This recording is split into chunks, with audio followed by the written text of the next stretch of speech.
ਅੱਜ ਅਸੀਂ ਦੂਸਰੇ ਦਿਨ ਫੇਰ ਆਏ ਹਾਂ, ਪਿੱਚ ਰਿਪੇਅਰ ਹੋ ਰਹੀ ਹੈ ਤੇ ਲੜਕੇ ਜਿਹੜੇ ਅੱਜ ਆਏ ਆ ਉਹ ਜਿਸ ਤਰ੍ਹਾਂ ਕੱਲ ਕਾਸ਼ੀ ਕਹਿ ਰਿਹਾ ਸੀ ਨਾ ਕਿ ਜੀ ਅਸੀਂ 2 ਮੈਡਮ ਕਰਨ ਵਿਆਹੇ ਬਸ ਅਸੀਂ ਹੁੰਦੇ ਉਹ ਹੀ ਅੱਜ ਫੇਰ ਆਏ ਆ ਵਿਚਾਰੇ।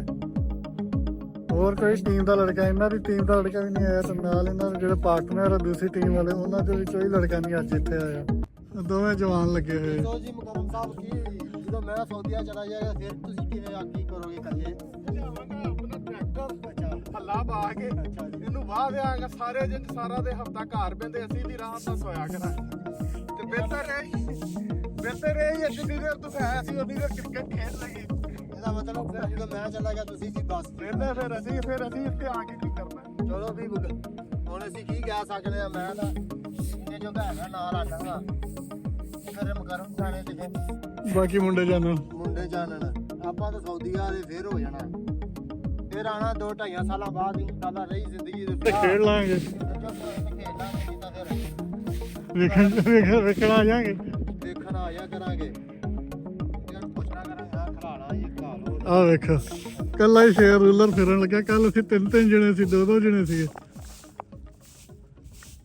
ਉਹ ਕੱਲਾ ਹੀ ਸ਼ੁਰੂ ਹੋਇਆ। ਕੀ ਕਰੀਏ 3-4 ਸਵਾਰ ਹੋ ਗਏ ਬੰਦੇ ਦੇ ਹੁੰਦੀਆਂ ਪਈਆਂ ਉਹ ਫਿਰ ਜਦੋਂ ਦੇਖ ਲਾਲਚ ਆ ਗਿਆ। ਤਾਂ ਬੱਲੇ ਤੇ ਉਹਨੂੰ ਤਾਂ ਲਾਲਚ ਆ ਜਾਂਦਾ ਕਿ ਆਪ ਵੀ ਵਾਰੀ ਲੈਣੀ ਹੈ, ਚਲੋ ਬਣਾ ਹੀ ਆਈਏ ਕਿਉਂ ਲੱਗੇ ਆ ਗਿਆ ਜੀ ਜੰਮੀ ਇਹਦੇ ਉੱਤੇ ਰੂਲਿੰਗ ਹੋ ਜਾਏਗੀ ਨਾ ਸਹੀ ਹੈ। ਤੂੜੀ ਉਹ ਲਾ ਦਿੰਦੇ ਆਪਾਂ, ਬੜੀ ਸੋਹਣੀ ਬਣਾਉਂਦੀ ਹੈ ਉਹਦੀ ਤੂੜੀ ਹੋਏਗੀ ਨਾ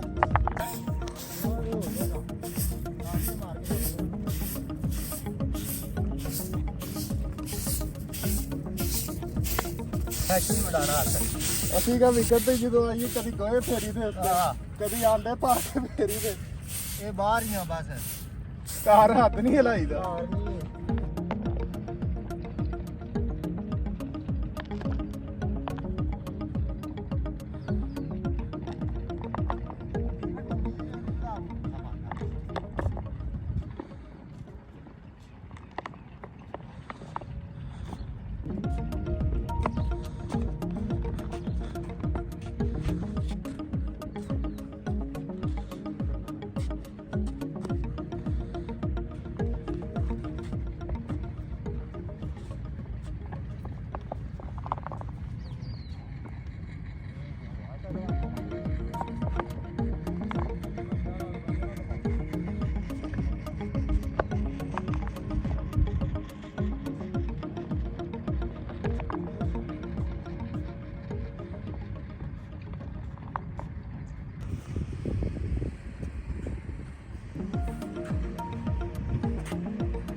पंचर लगाते हुए पंचर हो गई, हवा निकल पंचर गई। Expert wicket puncture expert lucky Jatt brand of सौदिया।